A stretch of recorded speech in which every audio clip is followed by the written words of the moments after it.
योगेश को नागन ने फंसाया जा रहा है, उसकी जड़त काट रहा है, उसकी क्या नाम वो इलेक्शनों की।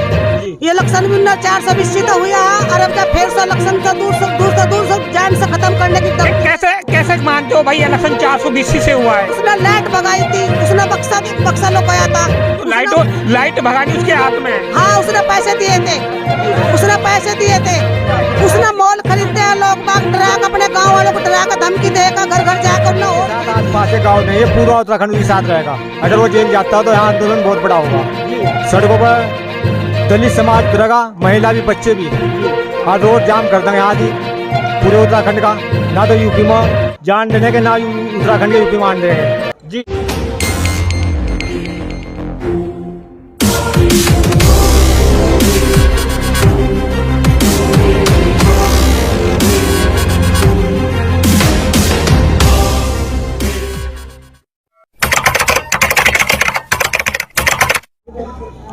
बेलडा प्रकरण 11 जून का मामला है। पंकज पुत्र सुरेश रोजाना की तरह रुड़की से अपने घर पहुंचता था। 11 जून की रात को गांव के पास ही, यानी कि हाईवे से 60-70 मीटर की दूरी पर गांव के ही कुछ लोग खड़े थे। वहां से पंकज गुजर रहा था अपनी बाइक से और उसका एक्सीडेंट हुआ। मेडिकल जो पीएम रिपोर्ट आई है उसमें एक्सीडेंट बताया गया। हालांकि जो उनकी गाड़ी थी उसकी हेडलाइट भी नहीं टूटी थी और उसका मुख्य आरोपी बना है योगेश। योगेश के समर्थन में ये लोग पहुंचे हैं और ब्रह्मपुर में मैं मौजूद हूं। तमाम इस गांव के लोग एकजुट होकर योगेश के समर्थन में खड़े हैं। जिस तरह से योगेश को इस बेलडे प्रकरण का मुख्य आरोपी बनाया है, जानना चाहेंगे क्या कुछ कहेंगे और योगेश के बारे में इनकी संवेदना क्या है। एंटी जी, नाम बताइए। रेशमा। क्या कहेंगे जी, आपने योगेश कुमार को इंसाफ दो ये एक बैनर लिया है, क्या कुछ कहेंगे? योगेश को इंसाफ मिलना चाहिए जी। हाँ जी।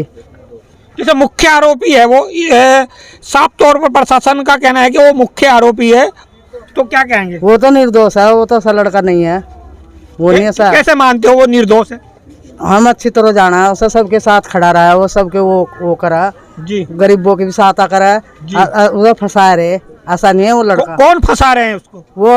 वो सचिन प्रधान बेलडे वाला जी। हाँ, वो फंसा रहा है। हाँ, जिठे मुकदमे लगा रहा है उस पर जी। हाँ जी। चलिए, साफ तौर पर बैनर लगे हुए हैं, बेलडा प्रकरण में दलितों को इंसाफ दो, योगेश भाई झूठे मुकदमे वापस लो।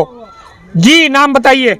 सुकंतला मेरा नाम। क्या कहें सुकंतला जी, आज पूरा गांव एकजुट हुआ है और योगेश के समर्थन में इकट्ठा हुआ है, क्या कुछ कहेंगे? योगेश निर्दोष है और अच्छा लड़का है और सबकी सहायता करता है जी। और बेलडे में जो फंसेगा और निर्दोष है वो जान का फंसाएगा, उन्होंने फंसा रखा है। और वो जो वोट पड़ी थी जीव का फंसा, जीव की जलत काटा वो सचिन प्रधान। कौन निकाल रहा है जलत? सचिन प्रधान काट। कहाँ का है? बेलडे का जी। बेलडे का। और वो क्यों निकाल रहा है? उन्ना बक्सा भी लोग लिया था। किसका? योगेश का जी। और एसडीएम को पैसे दे देते नहीं। अगर इंसाफ मिला तो कहाँ तक आप पहुँचेंगे? सड़क पर पहुँचेंगे जी। और बक्सा भी लोग को लिया था उसका नाम, और क्या नाम उसकी बिजली भगा दी थी जीता, और जोर मार कर वो अपने आप जीतता नहीं, वो जीतता पड़ा था। अच्छा, योगेश जीता पड़ा। साफ तौर पर इन लोगों का कहना यह है कि त्रिस्तरीय चुनाव जो हुए थे उसमें कहीं ना कहीं धांधलेबाजी हुई थी और साफ तौर पर कहना है कि योगेश जीता हुआ था, पर कहीं ना कहीं जिस तरह की व्यवस्था इन त्रिस्तरीय चुनाव में देखने को मिली वो सभी को पता है। और भी यहाँ पर महिला है, नाम क्या है जी, बताइए। जी, मेरा नाम बबली है। जी, क्या कहेंगे बबली जी, योगेश भाई से झूठे मुकदमे वापस लो। वापस लो, जो इतने मुकदमे उसके ऊपर लगाए हैं, ये निर्दोष हो, वापस लेने चाहिए। नहीं तो आप ही तो कह रहे हैं, प्रशासन तो नहीं मान रहा कि सड़क पर उतरेंगे, बच्चा हम उसका साथ देंगे। सचिन प्रधान ने वो लड़का मारा, उसने कई केस कर रखे हैं। वो खुद गुंडा है, वो दूसरे को गुंडा बना रहा है, वो खुद गंदा जी। योगेश को नागन ने फंसाया जा रहा है, उसकी जड़त काट रहा है, उसकी क्या नाम वो इलेक्शनों की। ये इलेक्शन भी 420 तो हुआ है और अब जब फिर से इलेक्शन से दूर से जान से खत्म करने की कैसे मानते हो भाई इलेक्शन 420 से हुआ है? उसने लाइट भगाई थी, उसने बक्सा लोकाया था। तो लाइट भगानी उसके हाथ में है। हाँ, उसने पैसे दिए थे, उसने पैसे दिए थे, उसने मॉल खरीदे हैं, लोग बाग डरा कर, अपने गांव वालों को डरा कर, धमकी देकर, घर घर जाकर उन्होंने वोट खरीद दिया जी। उसने भगा कर लोगों को, जब 420 सीटों प्रधान वो बनाओ जी। चलिए, नाम क्या है भाई? बिट्टू बादशाह। क्या कहे? बिट्टू बादशाह जी, नाम तो बड़ा जबरदस्त है। जी। हाँ जी, बताओ, पूछो क्या दलितों को वोट के लिए इस्तेमाल किया जाता है, और ये करना वोट के लिए नहीं, ये हमारा अधिकार चिन्ह है जी। हाँ जी। नहीं, ये तो बैनर पर लिखा हुआ ना। हाँ, वो अलग बात है। मेरी बात सुनो, योगेश भाई की जो ना निश्चित 100% जीत थी यहाँ पे जी। और कभी तो वहाँ पे लाइट भगाई गई जी, कभी वहाँ पे सांप छोड़े गए जी, और कभी ये तो आप अजीब बात करके एक मिनट सांप छोटे गए, सांप के उनको सपेरों को लेकर के आए थे। सुनो बात साहब, मेरी बात सुनो आप कि वहाँ पे सांप पेपर में भी आया था कि वहाँ सांप निकल गया था जी, और उसके बावजूद निकलना एक अलग बात है, छोड़ना एक अलग बात है। छोटे गया था भाई साहब, वो छोटे गया था सांप, उसने छोटा था, वो सपेरा है जो उसने छोटा था, उसने छोटा था। 420 थी उसकी, 420 केस था। 8 दफे रात को उस टाइम के दौरान है जिस टाइम लाइट भगाना कोई वो नहीं था। अब क्या आपका स्टेप रहेगा? भाई साहब, हमारे जो है ना, हमारे बच्चे छोटे छोटे हैं, हम उनको भी ये सिखाते हैं कि हम मरते दम तक योगेश भाई के साथ हैं। हमारा पूरा ग्राम समाज, दलित समाज, जितने भी चमार लोग हैं, सब उन्हीं के साथ है। चलिए, बातचीत करने के लिए बहुत बहुत धन्यवाद। और भी यहाँ पर युवक है, जानना चाहेंगे, नाम क्या कहेंगे? क्या नाम है भाई? जी, बबलू है जी। बबलू जी, क्या कहेंगे? योगेश के समर्थन में आज यहाँ पर ये लोग इकट्ठे हुए हैं। मेरी बात सुनो, मैं शंकरपुरी गांव से हूँ जी। पंकज जो लड़का मरा है वो मेरे साथ काम करता था जी। अगर वो खाना अपने घर खाता था तो पानी मेरे यहाँ पीता था वो जी। लड़का बहुत सही था वो जी। योगेश भाई को गलती में फंसा रहे हैं जी। हाँ जी, योगेश को गलती में फंसा रहे हैं जी। चलिए, क्या नाम है भाई? सर, मेरा नाम विशाल है। विशाल जी, इसी गांव से हो? जी हाँ। क्या कहेंगे? योगेश के समर्थन में आज पूरा गांव एकजुट हुआ है। लगातार बेल्ट प्रकरण की खबर तो हम दिखाई रहे हैं, और जिस तरह से उसको मुख्य आरोपी बनाया है, तो क्या प्रतिक्रिया है आपकी? सर, हमारी प्रतिक्रिया यह है, जिस तरह योगेश भाई वहाँ पे किसी वीडियो में नहीं है जी, किसी जगह नहीं है जी, फिर भी इनको मुख्य आरोपी बनाया गया है। और जो पंकज लड़का मरा है उसकी मरने की, आपका कहना है कि योगेश जो मृतक का घर है बेल्डे में नहीं पहुंचा था? वहाँ पे नहीं पहुंचा था जी। वहाँ पे तो गाँव में छोड़ो, वो सिर्फ रुड़की में थे जी। रुड़की में उन्होंने एक बाइट भी दी थी, जिसे बाइट को लेके उसमें ही आपको देख रहा होगा, बहुत ही समझदार की बात करी थी उन्होंने कि उसके सर में रोड लगी हुई, ये बातें हुई थी। उससे अलग कोई बात नहीं हुई थी। और ये देख लीजिए सचिन का क्रिमिनल रिकॉर्ड कितना है। यहाँ पे इस थाने में कम से कम 15 मुकदमे हैं उनके पास। कौन से थाने में? सिविल लाइन थाने में, सिविल लाइन कोतवाली में। हाँ जी। और योगेश जो भाई है, उनका एक मुकदमा पूरे इंडिया में दिखा दीजिए, क्रिमिनल रिकॉर्ड कोई नहीं है।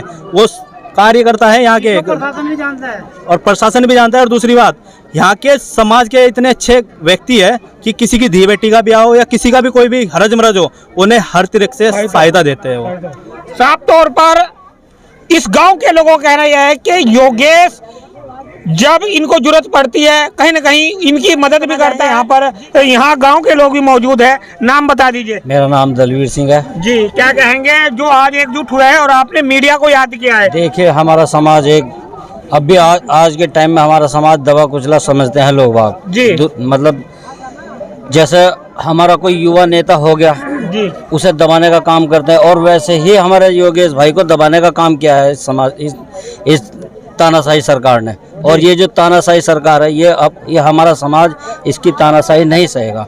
हम बहिष्कार कर देंगे अपने जो 5, 7, 10 गांव हैं हमारे, इन सभी गांव से बहिष्कार कर देंगे बीजेपी का। चुनाव आने वाले हैं, लोकसभा के चुनाव आने वाले हैं, और दलितों का काफी वोट बैंक भी है यहाँ पर। बहुत है दलितों का वोट बैंक काफी, और हम वोट भी देते हैं जी। अभी तक हमने दी है बीजेपी को वोट, हमारे लोगों ने दी है। यहाँ मान लीजिए अगर इस गांव में बीजेपी की वोट नहीं है तो कहाँ से आ रही है उनकी वोट? दलित ही तो दे रहे हैं, कोई उनकी पर्सनल कोई वोट तो है नहीं, तो दलित ही दे रहे हैं। मेरा मानना तो ये है कि ये लोग हमारे जो युवा नेता हैं उन्हें दबाने का काम करते हैं। ये बीजेपी जो सरकार है, अगर ये नहीं हमारी आवाज़ सुनेगी या हमारे लोगों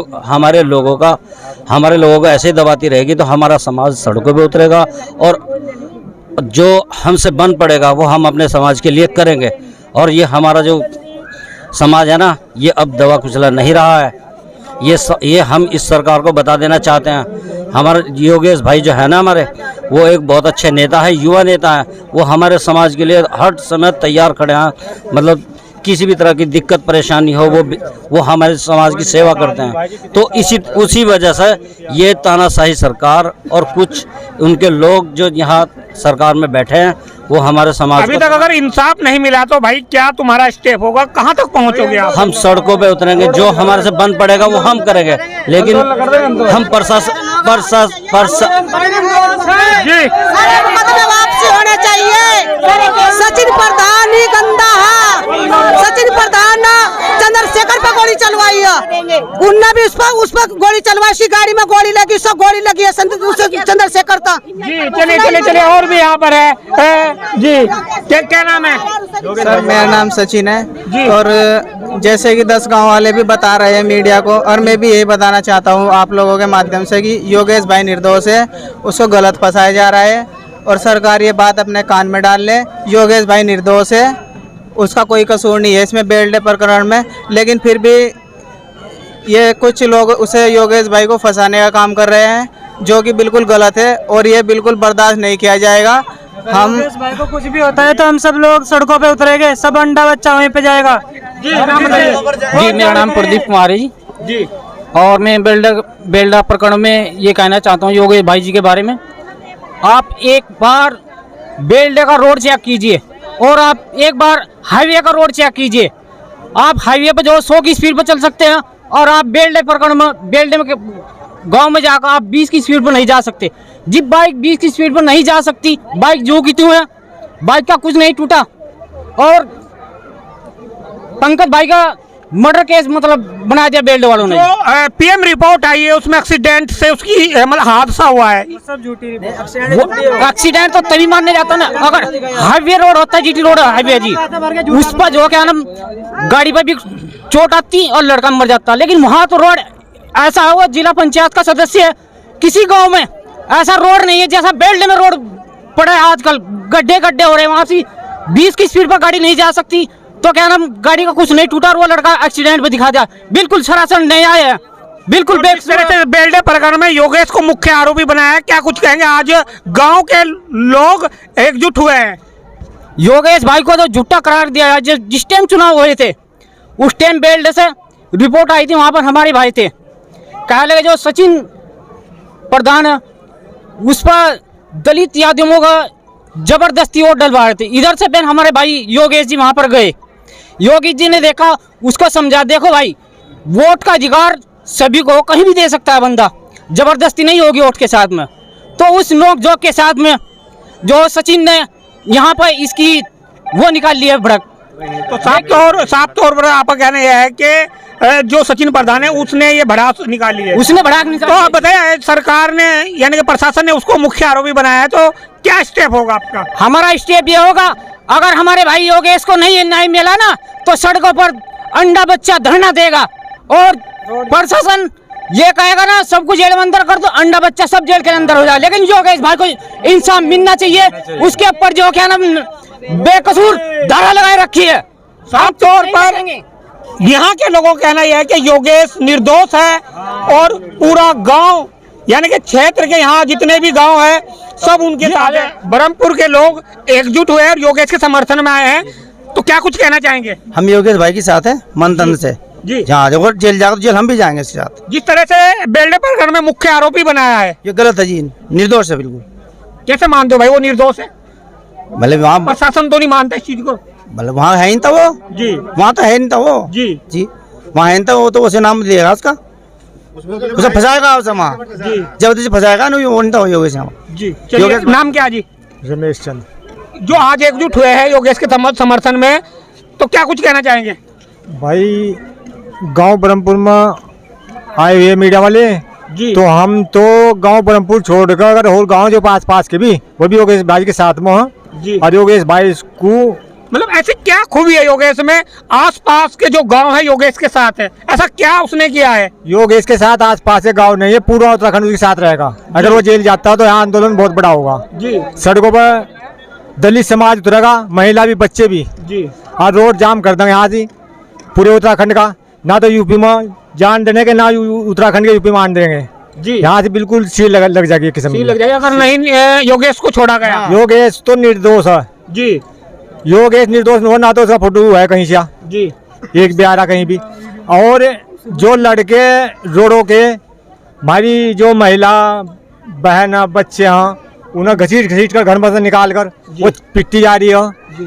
और रोडों के लड़कों ने जो डंडे लाठी ले रखे हैं पुलिस के साथ में, उनकी रिपोर्ट कोई नहीं है ना। जिस तरह से पुलिस प्रशासन को भी जो मृतक पक्ष है उसकी तरफ से जो पथराव किया गया उस पर क्या कहेंगे? पत्थर जो हुआ है जी, अगर पथराव दलित समाज की तरफ से होता तो वो पत्थर क्या रोडों गली में मिलते जी। अगर वह दलित अगर पत्थर मारते हैं उनको रोडों का या पुलिस वालों को मारते तो वो उसकी रोडों गली मिलते तो वो चमारों की दलित की गली में कैसे मिले? वो रोडों ने पत्थर मारे हुए उनके वहाँ जी, रोडों ने पत्थर मारे के वो दलित के जितनी भी दलित की गली थी रुक जा जितनी दलित की गली थी उनमें तुमने देखा भी होगा वो पत्थर नहीं पड़े यहाँ। अगर दलित पत्थर मारते पुलिस के लिए टकराव लेते तो वो पत्थर जाकर क्या रोड पत्थर तो पूरे रोड पे ही पड़े हुए थे पत्थर गली में दलित मैं भी वहाँ पर देखे सभी के उधर तक इधर स्टार्ट तक वो जो पत्थर ईंटें पड़ी थी ईंटें पड़ी है वो चमारों नहीं करिए दलितों ने वो रोडों ने करिए रोडों ने क्या कर उनके दलितों को मारे वो पत्थर। चलिए बातचीत करने के लिए बहुत बहुत धन्यवाद। जो भी हमारी इस वीडियो को देख रहा है और बेलडे प्रकरण में अपनी प्रतिक्रिया जरूर दे। मैं मित्रपाल और आप देख रहे हैं BMUK TV हरिद्वार।